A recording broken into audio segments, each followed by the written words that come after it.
चालू कर, चालू कर. राजकुमार, कसा आहेस? आज आपण सकाळीच भेटलो. तू रागात निघून गेलास, पण मग नंतर जयंती भेटली मला. तिने सगळं सांगितलं की घरी काय झालंय, अमृताची अवस्था.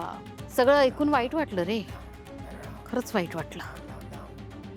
जे माझ्या नशिबात होतं तेच घडलंय. राजकुमार, नशिबात होतं की नशिबात वाढून ठेवलं कोणीतरी मुद्दाम?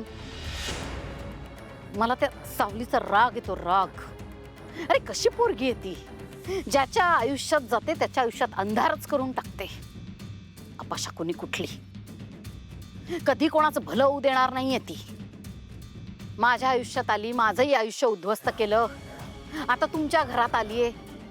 सगळ्यात जवळचं कोण होतं तिच्या घरात? अमृता. अमृतावर तिची छाया पडली, लागली दृष्ट तिच्याही सुखाला. नाट लावीये नुसती. ऐक नाही भैरवी, एक तर ना सावलीला यात ओढू नकोस. तिचा काही एक दोष नाहीये. दोष नाहीये? काय बोलतोयस तू?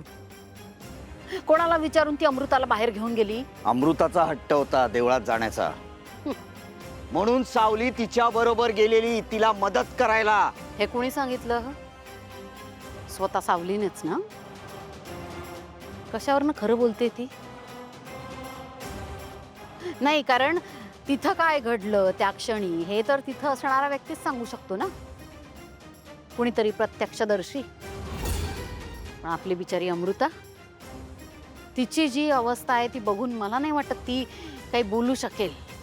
म्हणजे काय तर सावली जे काही सांगेल ते आपण डोळे झाकून निमूटपणे ऐकायचं आणि स्वीकार करायचं, हो ना? कुणी सांगावं? सावलीनेच अमृताला त्या गाडीखाली ढकललं असेल म्हणजे? हे तुझ्या ना फालतू काही बडबडू नकोस. असं काही एक घडलेलं नाहीये. काही केलं नाहीये म्हणे. अरे सगळ्यांना माहितीये सावलीच्या नशिबात बाळाचं सुख नाहीये.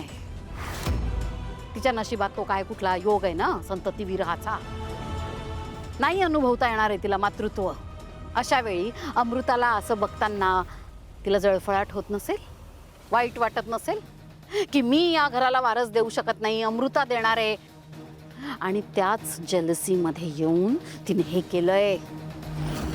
मला सांग, तिलोत्तमाने सावलीला इतकं बजावूनही ती घेऊनच गेली ना अमृताला सोबत. काय गरज होती?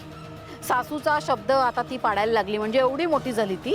अरे तिचा स्पष्ट हेतू आहे या मागे. सावली दिसते तशी नाही हो दादा. म्हणजे तुम्ही कधीपासून ओळखताय तिला? सारंग साहेबाशी लग्न झाल्यापासून ना. मी वहिनी आहे ना तिची. लय आधीपासून ओळखते ना मी तिला, लग्न झाल्यापासून माझं. हा, आतल्या गाठीची होती, पाताळ यंत्री. हो, तिला समजणं एवढं सोपं नाही. भल्या भल्यांना पुरून उरली ती.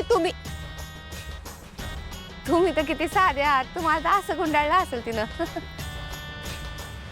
हे बघ राजकुमार, मला एकच सांगायचंय की सावली काहीतरी सांगते म्हणून तेच अंतिम सत्य आहे असं डोळे झाकून विश्वास ठेवू नका रे तिच्यावर.